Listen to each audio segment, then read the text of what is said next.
Type है क्षेत्रफल पर आधारित प्रश्न।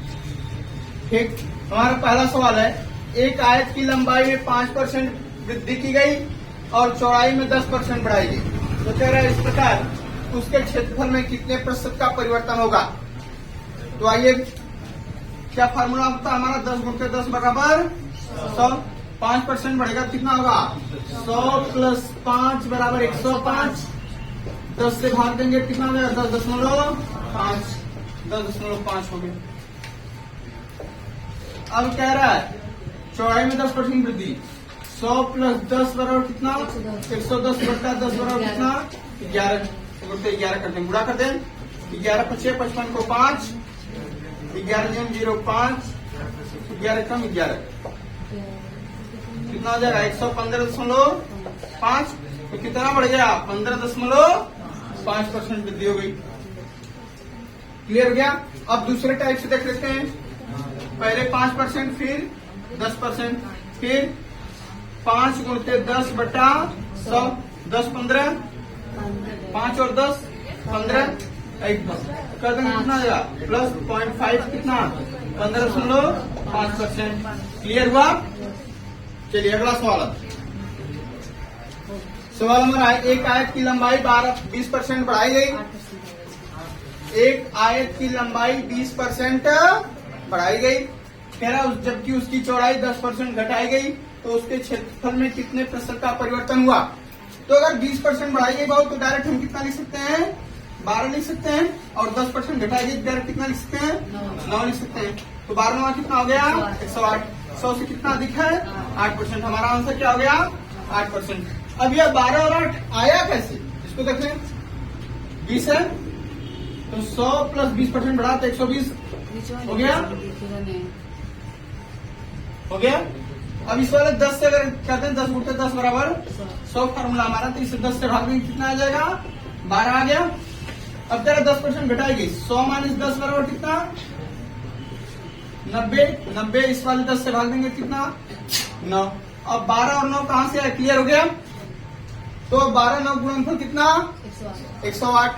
108 आ गया। 100 से कितना अधिक है, 8%। कितना परसेंट की वृद्धि होगी, क्लियर हुआ। अब अगर हमको लगाना है तो डायरेक्ट हम क्या लगाएंगे, 20% वृद्धि 12, 10% कमी 9, 12 9 108, कितना वृद्धि 8%। 100 से तुलना कर लेंगे, बस हम इतना ही लगाएंगे जिससे हमारा आंसर आ जाए, समय बचेगा। चलिए अगला सवाल। फिर एक वर्ग की भुजा 25% बढ़ाई गई, उसके क्षेत्रफल में कितने प्रतिशत का परिवर्तन होगा। 25% बढ़ाएगी। वर्ग क्या होता है, स्क्वायर का दोनों बराबर था, जितना ही होगा उतना ही होगा। 4 भुजाएं बराबर होती हैं, तो लंबाई और चौड़ाई दोनों बराबर होंगी। तो क्या होगा, 10 गुणित 10 बराबर 100। 25% वृद्धि है, कितना हो जाएगा, 100 प्लस 25 कितना, 125। इस वाले 10 से भाग देंगे, 12.5। तो 12.5 हो गया। इसमें भी 12.5 होगा, गुणा करेंगे कितना हो जाएगा, 156.25। तो 100 से कितना अधिक हो गया, 56.25। हमारा आंसर क्या गया, 56.25। अब दूसरी तरह से पहले 25% बढ़ा, फिर 25% बढ़ा, प्लस 25 गुणते 25 बटा 100, 25 25 50, 25 का 25 में गुणा करेंगे कितना, 625। इसको रहता है ना, 625 में 100 की भाग में कितना आ जाएगा, 6.25। टोटल जोड़ देंगे कितना, 56.25। हमारा आंसर कितना आ गया, 56.25। क्लियर हो गया दोनों तरह से। बोलिए भाई, कोई कंफ्यूजन। वर्ग होगा तो क्या आएगा, दोनों की भुजाएं एक ही होंगी। क्लियर हो गया। आयत होगा, भुजाएं अलग अलग होंगी। क्लियर ना। अगला सवाल, किसी त्रिभुज का आधार एवं ऊंचाई क्रमशः 8% और 12% बढ़ाई गई, तो बताइए उसके क्षेत्रफल में कितने परसेंट की वृद्धि होगी। ठीक है ना।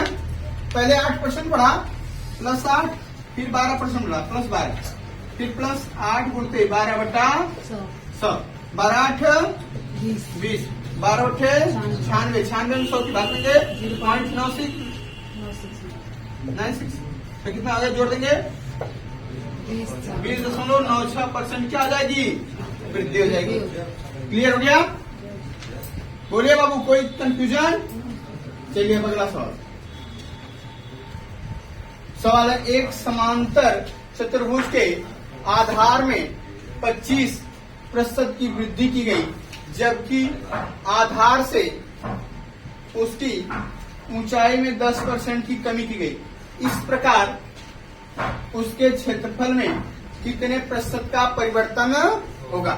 पहले कितना बढ़ रहा है? 25%, फिर कितना कम हो रहा है? 10%, -10, प्लस और माइनस होता है 25 गुणते 10/100। अब 25 में से 10 जाएगा 15, और यहाँ पे एक जीरो से एक जीरो काट दिए, भाग दिए, कितना हो गया? -2.5। तो घटा देंगे, कितना हो जाएगा? 12.5% क्या होगी? वृद्धि हो जाएगी। क्लियर हो गया? क्लियर भाई? कोई कंफ्यूजन? क्लियर ना? चलिए अगला सवाल। सवाल हमारा है, एक वृत्त की परिधि में 5% की वृद्धि हुई, उसका क्षेत्रफल कितना प्रतिशत बढ़ जाएगा? तो कितना वृद्धि है? 5%। तो क्या हो जाएगा? 5 + 5 + 5 गुणते 5/100। 5 बचे 25 में 100 की भाग देंगे 0.25, कितना हो जाएगा? 10.25% की क्या होगी? वृद्धि। क्लियर हो गया? क्योंकि वृत्त में परिधि क्या होती है? स्क्वायर के रूप में होती है क्षेत्रफल। पाई स्क्वायर था वृत्त का क्षेत्रफल, तो त्रिज्या का स्क्वायर हो गया। जो फार्मूला त्रिज्या पर होगा वही फार्मूला क्या होगा? परिधि पर भी होगा। क्लियर है ना? चलिए ठीक। अब अगला सवाल। सवाल हमारा, एक वृत्ताकार क्यारी के व्यास में 15% की कमी हो गई, तब उसका क्षेत्रफल कितने प्रतिशत घट जाएगा?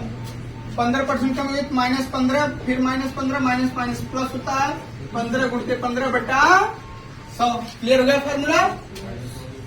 तो 15 -15 -30, 15 पर गुणा होगा 225 में 100 की भाग देंगे, कितना आएगा? 2.25, घटा देंगे, कितना आ जाएगा? 27.75।